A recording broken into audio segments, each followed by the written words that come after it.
Welcome back, ladies and gentlemen. I am Marcus Aurelius, and this is Dominions for the Thrones of Ascension. We are Ulm, and we are forging ahead. And we have forged ahead all the way to Kopos, where Ion, Bogglider, and Tord are waiting for Allsvinn, who is hiding out in the citadel of the Lake of God with a small army of Mound Kings, but not much else. Ion is preaching in order to put Kopos more firmly in our dominion.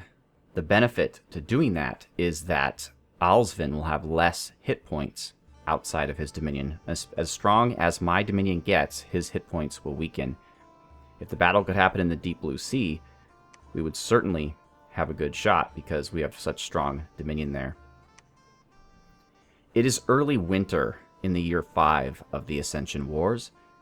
We have finished our research and alteration and also gained the first 5 levels of thaumaturgy. Chief Smith has claimed the Throne of the Sun. Nidaros has cast an Iron Dragon, and Rin has found a Mercury Pond in Zox. Shinuyama is proclaiming that Tsunemi, the White Mage, shall hereby be known as the Prophet of Lodvathu, as this is not proof enough for us to go after these foul, monstrous beings. They are now naming an undead creature as their prophet. We certainly cannot stand by and allow that to happen. We have interviewed some more blood volunteers in Oiperi, though not as many as I would like. And there was a battle in Chalad Caverns. Praetorian Panda is taking the fight to the Pelagian forces and their troglodytes. He's got Body Ethereal. Hold on a minute here. And Astral Shield. Who's casting all these spells for these guys? What in the heck? They have 2 Pelagian mermages who are pretty fatigued. They're just hanging out in the back. Oh, wait, there's this guy, too. A merman priest. Look at you guys just hanging out in the back there. Uh-oh. I didn't know they were going to be there. Hopefully they won't be able to do much to us. They're casting a whole slew of interesting spells. As you can see, our Astral Shield is having its effect, stunning many of the troglodytes. You can tell they're stunned because they are gray, which they are paralyzed, actually. That's one of the things our Astral Shield does. And we are just punching them in the face and exploding them in flames, as you can see. Currently doing quite well. We also have a Fire Shield, in addition to our Astral Shield. In addition to our Protective Force. In addition to our Ethereality. In addition to our Slash Resistance, and Pierce Resistance, and Fire Resistance, and Poison Resistance. And the Priest is deciding just to attack, physically. Because he's an idiot.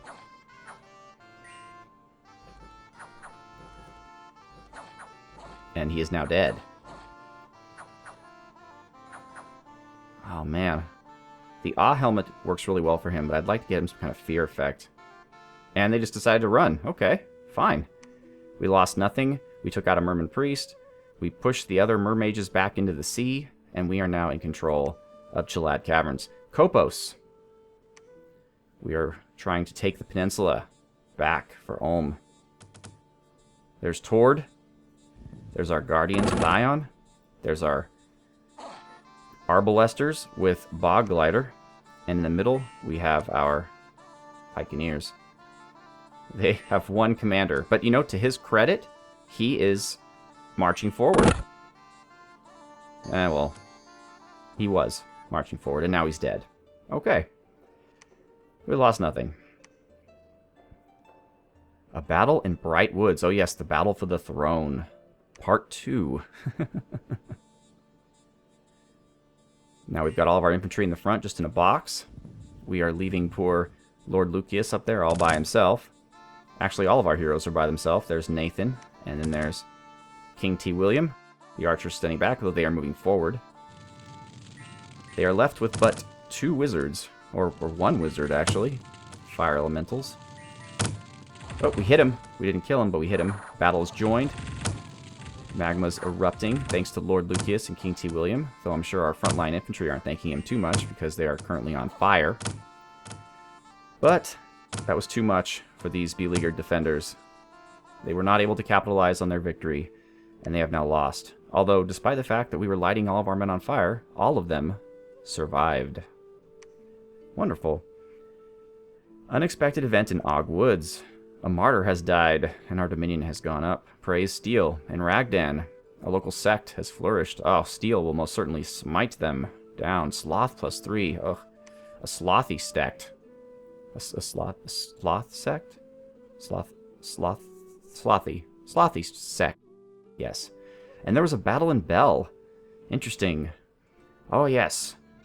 The Mind Flayers and Illithids of R'lyeh versus an army of knights who are no doubt hoping to relieve themselves from the overlordship of these foul alien creatures and their enslaved slaves. Thralls? How about Thralls? That's a good one. And the knights are having their way with the light infantry. Actually, I think they're... What? Why are you running? You're winning, guys!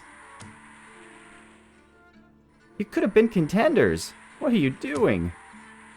Well, that's just disappointing. Alright, so what's the deal? What's the deal, Marcus? Well, let's introduce you to some new people, first of all. Welcome Skull Smasher to the team. In Owie Perry, welcome Jory Skyhammer.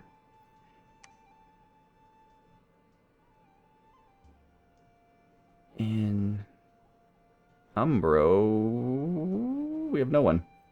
In the Royal Forest, we have Ingelrem Eisenzahn. There's probably a German way to pronounce that I just don't know. But that's it. Here we have Proximeter. Welcome Proximeter, or Proximeter. And Swedish Husky, down here in Gold Mountains. We're building up a force here. And Nidaros is not content simply to have an Iron Dragon. He now wants a Siege Golem as well. And let me show you this bad boy. Erectus is currently commanding him because he requires magical commandingness. Ship. Man, the words are just flowing from me today. Zapur Amphibian causes lots of fear. Shock resistant, fire resistant, cold resistant, poison resistant, magical being, lifeless, does not need to eat, tramples enemies, flies, and is mindless. 150 hit points. Expensive as all get up, but hopefully worth it, especially if we have a few of them working together. And that's about that. Praetorian Panda, I'm actually leaving down here because the province defense is balls. It's 6 of these cavemen led by a caveman champion. Oh, I'm just a caveman. I wager none of you are actually old enough to get that reference. But and luckily our mechanical militia, who don't need to see in the dark, which is great. They are, well, actually, they don't have any type of special effect that says they can see in the dark, like the dark vision the troglodytes have, but I presume since they are magically animated suits of armor, that they don't need to see at all. Maybe they find enemies by echolocation. I don't know. But anyway, so this is cheap. I mean, this is the cheapest province defense, and that's a 20. So I'm leaving Praetorian Panda in there for now. These guys are moving down after Brightwoods has been secured. By the way, it is the Throne of the Moon, which is a 2-point throne. It's actually a pretty good throne, all things considered. Growth +1, which is fantastic. We already have 3, but heck, why not have some more? Blessed troops get precision +3. This might turn the corner for me and cause me to have my priest smiths and black priests bless, which for the most part I am not having them do, because right now it only would gain them reinvig. But now, ladies and gentlemen, precision +3 means that they are quite effective on the battlefield, especially with Iron Blizzard. Speaking of potential blessings, I wanted you to know that in Ogwoods, I am recruiting Jade Maidens who are sacred. Hopefully, I want to bless them and get them into the fight. The problem is you can only get 6 a turn because they are sacred troops. And you can only recruit sacred troops up to the limit of your number of candles in a province. In this case, we have 6 candles. So that's that. What else is happening here? Dragonstrike, Sundew, and Hero Knight are moving to the front, as well as Corvus Corax and Jan von Swabia. Also moving to the front lines from Owie Perry, or from Moiperi is the Drow Lover. But in addition to the Drow Lover, moving in from Ulm, right behind him, is Yickley, Smith Masters, and Theophrastus Bombastus von Ulm. They are also moving to the front lines. We are still scouting out this area with Anko, though it looks like they're pretty weak. Although, look at that. They built a castle in Quedra. Why would you do that? It's such an out-of-the-way kind of silly place. Well, regardless of why they choose to do that, that is what they choose to do. Omur, Zeus is just hanging out because we don't have any items for him, though we are slowly iteming up our thug Black Lords. So here we go. I'm going to try something different here. I'm giving this guy an enchanted shield, which only costs 1 Astral Pearl when one of my smiths cast it with the Dwarven Hammer. So the Armor of Knights, the enchanted shield, and the Girdle of Might each only cost 1 gem. Earth, Earth, and Astral. Unfortunately, the brand costs, as I mentioned earlier, 6 gems. And I'm also forging them horror helms, Lobo is, but I don't think I'm going to give one to all of them. In fact, I might not give one to any of them. I might just save the horror helms since they're so rare. I can only get one a turn, and at quite a high cost since she is not a smith. I may just give them to my SCs. I've been thinking instead to give my guys here. Where's Ulm? Well, I'll show you with Grumzub, even though he doesn't have a hammer. I'm thinking of giving them dragon helmets. They only cost 1 fire gem, so very price effective if you're Ulm, and they give them additional morale, which means they're less likely to break and run, which if they break and run, that's generally the time they get killed. So the more morale we can give our thugs, the better. It also gives them a little fire resistance, but that's not as necessary unless you're fighting someone like, say, Abyssia. Although I wouldn't recommend under any circumstances sending Black Lords out against Abyssia, since Abyssia has super heavy infantry, and the Black Lords would not be that effective. But other than that, the only other helmet choice I have is the Black Steel. So this is actually a better choice for 1 fire gem. So really, at the end of the day, these guys are going to be kitted out in items that only cost us 1 gem each, with the exception of their weapon, the Firebrand. Although that's not entirely true for all of them. Like, for example, Ribby here is getting a Vine Shield, and since a Vine Shield is being forged by a sorceress, that actually costs a whopping 8 nature gems. So that makes Ribby very expensive, and I'm just testing it out with him. It's actually the Awe Shield, the Shield of Gleaming Gold, is a better choice for us, because with a smith casting it, or forging it, I should say, it only costs 6 total gems, 3 fire and 3 earth, whereas this costs 8. And actually, Aw's a little bit better, I think, than the Vine Shield, but your mileage may vary. Arcade Knight is passing through town. He and his team are moving up to Ragdan to get to the front. We have a new team here. Jack Schwarzar, Viriato, Havel the Rock, Cyber Commando, Blank, Akros, and Gru Schwarzklinge. They are also moving to the front lines. Ooh, Starlit Pond. How lovely. And they are basically following sort of the same, except remember when I set up Arcade Knight's group, I said, hey, this group has a lot of troops, so we're not going to be casting offensive spells. Well, this group is. We've got Jack and Viriato, who are casting Summon Earth Power, Iron Skin, buffing. Then they're Blade Winding, because it has a bit more range, and then Magma Erupting until they're fatigued. Havel the Rock will be firing archers. Actually, that's a terrible thing. Why would I do that? We're going to fire none instead. He has a slight group of regular Ulmish infantry, and some Black Plate infantry, and some Mermen, who, by the way, have the same level of morale, or they did have the same level of morale. Well, they do. They have the same level of morale as our Ulmish troops, so there you go. Except for the Pikeneers, who apparently have just shit tons of morale. And that's Havel the Rock. He's leading. Basically, we have a very tiny, thin front line with a ton of Arbalests, and we have Cyber Commando, who's Iron Blizzarding. We have Akros, who is Magma Erupting as well, only he's going to Legion of Steel. Because I'm thinking... I'm not sure why I'm doing that with him, but I am. And Blank is holding the Bloodstone, and she's going to be summoning an Earth Elemental. That's why she is standing toward the front and to the side, so the Earth Elemental has a path by which to assault our enemies. And Gru Schwarzklinge is just going to be doing some Couraging sermons, and then following with Iron Blizzards. So this is a more offensive-oriented assault group, since they are lower on troops. I am recruiting more troops quickly in Black Ulm, so that I can send out more more groups, like George White, Dimitri the Forger of Despair. Well, that's really it.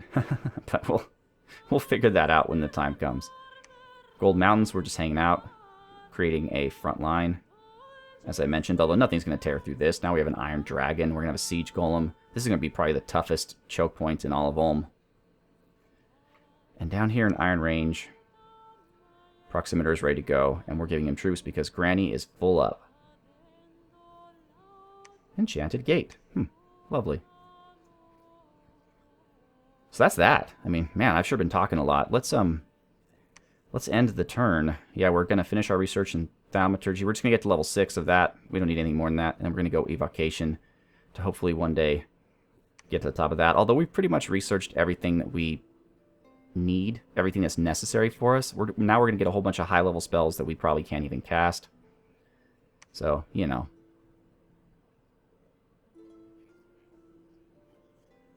All right.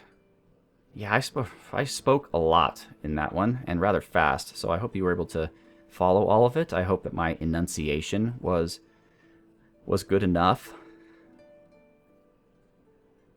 Okay. Siege Golem has been cast. Chief Smith has found 2 magic sites, the Bloodstone Mountain and the Canyon of the Wild Winds. That sounds great. F. Boley found nothing. We got 11 blood volunteers. Okay, Hailmeyer. Our entire army fighting against some Bloodvines and some Bloodhinged Druids, and they are already starting off by agonizing my men. It's very unkind of you. They're actually... That is a good spell. Holy crap, they're doing some real damage, and our morale's already 5 here. Well, this guy's okay, but wow. Good thing we have all these ranged troops, and good thing we're aiming for their blood slaves and mages. Done. Alright, so we're not going to get any more agony out of them. This is beautiful. They're doing exactly what they should be doing. Come on, guys. Okay, one more down. Okay, one more to go. Screw the vines. Get the mage.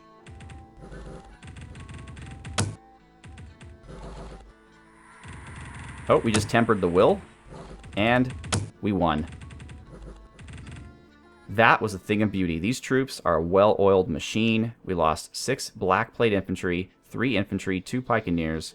Our archers and commanders survived. And we found a barkskin amulet, which I'm going to get rid of immediately because it makes you weak to fire. And we're iron skinning. Royal Forest, Dominion -2. People are starting to worship false pretenders. Earth Shell Mountains, or Earth's Hell Mountains, however you'd like it to be. A swallow was seen, chasing an eagle. This can be interpreted as an omen of war. Yes, indeed, war is coming. War is coming against R'lyeh, and potentially Xibalba. Unrest has gone up. And we didn't even have to fight him. Allsvinn, the god of Black Ulm, has been permanently vanquished, because we dom-killed him, basically. And I'm still really pissed off with R'lyeh and Pelagia, and I guess that's it, for not doing anything about him. I mean, you just let him dominate the entire ocean, and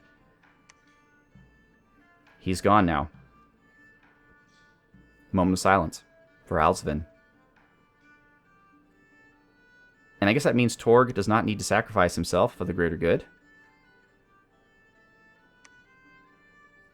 If Allsvinn has been vanquished, why is he there? That sure looks like Allsvinn to me. That must be a bug? I mean, I hope they don't have him running around, even though he's technically dead. Yeah, defeated. You done been beat, foo. But now, there's a void here, and we cannot allow this void to be filled by R'lyeh, although these enemies will fight us just as tenaciously as they fought us when they were under the control of Black Ulm, so I don't think there's much we can do. All of our real champions are in the wrong side of the world. What the hell is all this? Flame jellies? Flame jellies? Huh. Alright, maybe entering the sea is not probably the best move for us at this point.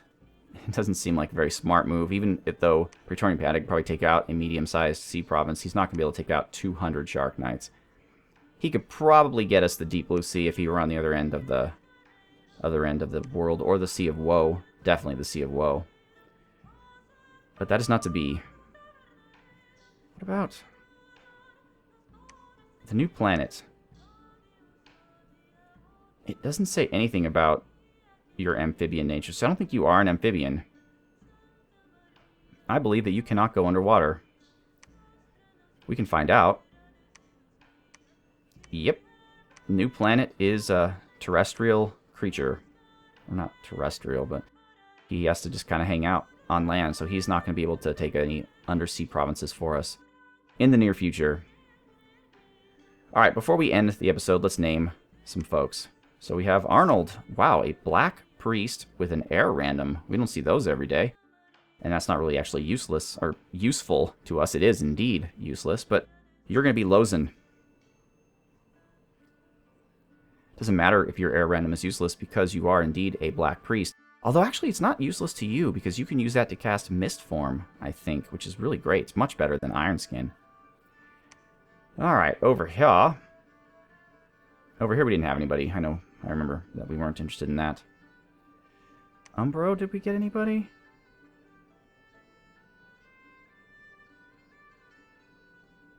No, I guess we didn't. Iron Range, I'm pretty sure we didn't either. In fact, I'm trying to wonder if we recruited anybody anywhere except for Ulm. Yeah, here. Sisebert. Sisebert is now going to be Adrian Halt. Adrian Halt. Alright, welcome to the team. And yeah, I'm not recruiting anyone in Ogwoods because it's already too full as it is. Gold Mountains, I think I recruited somebody, though. Nope. Nope, didn't. That was my bad. I probably should have. Alright, well, I guess we're only welcoming to the team Lozen and Adrian Halt. Because it looks like we're not creating anyone anywhere else. And I'm trying to not create Smiths, because we have a ton of Smiths now. I'm really actually trying to save my commander slots for summon guys like my Troll King. Or I have not summoned a Troll King, but when I intend to, Zeus here, you know, more Earth Kings. Now that we're, let's see, 1 Earth per turn, though it's a blood site. 60 resources, that'll help Gold Mountain and Omor. Canyon of the Wild Winds, 2 of that, and the Throne of the Sun. Okay, so Chief Smith, I wanted to send you home, but I'm actually going to send you to claim Bright Woods. And you can't move, apparently, as fast as... Yeah, you only have 3 move. I love Praetorian Panda here because he has 5. He can cross the map in, like, no time. But so we're going to have to take Chief Smith here, and then maybe here. So it's going to take at least 2 more turns to get him to the throne, and then 1 more turn to claim it, and then 1 more turn to search it for magic sites. So unfortunately, Chief Smith's out of the game for a while. He's not going to be able to forge any items, but we don't seem to be needing them. I think we seem to be doing okay. By the way, we found the steel ovens here. It produces 75 resources and has a construction bonus of 20. But, you know what? It's just so inconvenient. It borders an enemy province in which they are very strong.